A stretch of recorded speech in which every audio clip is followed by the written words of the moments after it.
Hello guys. Deputy CM Pawan Kalyan గారి పైన anchor శ్యామ్‌లతో కౌంటరేశారు భయ్య.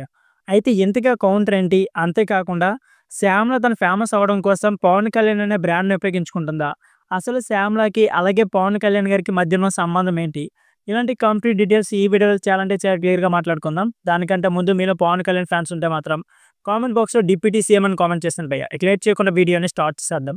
Mega power star Ram Charan నటించిన 'గేమ్ చేంజర్' సినిమా యొక్క రిలీజ్ ఈవెంట్‌కు పవన్ కళ్యాణ్ గారు ముఖ్య అతిథిగా వెళ్లారు భయ్య. అయితే ఈ కార్యక్రమం నుంచి తిరిగి వెళ్తూ ఇద్దరు అభిమానులైతే రోడ్డు ప్రమాదం మృతి చెందారు. పవన్ కళ్యాణ్ ఈ ఘటన పట్ల దిగ్భ్రాంతి వ్యక్తం చేశారు. ఇకపోతే మృతుల కుటుంబాలకు 5,00,000 చొప్పున సాయం ప్రకటించారు. గత వైసీపీ ప్రభుత్వం నిర్లక్ష్యం వల్ల ఇద్దరు మరణించారని పవన్ కళ్యాణ్ అయితే ఆరోపించారు. పవన్ వ్యాఖ్యలపై వైసీపీ అధికారి అలాగే ప్రతినిధి యాంకర్ శ్యామ్ అయితే ఆగ్రహం వ్యక్తం చేశారు. డిప్యూటీ సీఎం పవన్ కళ్యాణ్ నీతులు చెప్పడం వరకేనని, ఆచరణ ఉండదని విమర్శించారు. ఇకపోతే గేమ్ చేంజర్ మెగా ఈవెంట్‌గా హాజరైన ఇద్దరు అభిమానులు రోడ్డు ప్రమాదం చనిపోతే ఈ ఘటనను రాజకీయం చేస్తూనే నేపానికి గత ప్రభుత్వం నెట్టేసి చేతులు దులుపుకోవాలని ప్రయత్నిస్తున్నారని శ్యామ్‌ల అయితే ఎద్దేవా చేసింది. సో శ్యామ్‌ల గారు ఏం ఆరోపిస్తున్నారంటే, కాకినాడ నుంచి రాజమహేంద్రం మధ్య ఉన్న ఏడీబీ రోడ్డు చిత్రమతమైందని మీ అందరికి ముందే తెలుసు కదా!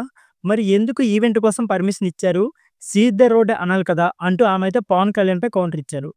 అయితే సినిమాలకు రండి, అలాగే చొక్కాలు చించుకోండి, బైకులు ఎగరేసుకోండి, అలాగే ఈలలు వేసి గోల చేయండి అంటే యువతను రెచ్చగొడుతూ మీరు మాట్లాడిన మాటలు ఒక డిప్యూటీ సీఎం స్థాయిలో ఉండి మాట్లాడాల్సిన మాటలేనా అని ఆమె అయితే పవన్ కళ్యాణ్ ప్రశ్నించారు.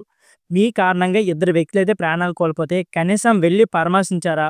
అంటే మీ స్వార్థానికి అమాయకుల ప్రాణాలను బలి చేస్తున్నారంటూ శ్యామ్‌ల అయితే తీవ్రస్థాయిలో మండిపడ్డారు. సో ఫ్రెండ్స్, ఇది వీడియో. ఈ వీడియో నచ్చితే please like, share and subscribe my channel. Thank you for watching. అంతేకాకుండా శ్యామ్‌ల గారైతే సింపుల్‌గా తను ఫేమస్ అవ్వడానికి ఇలా చేసిందని అందరికి క్లియర్‌గా అర్థమైపోతుంది.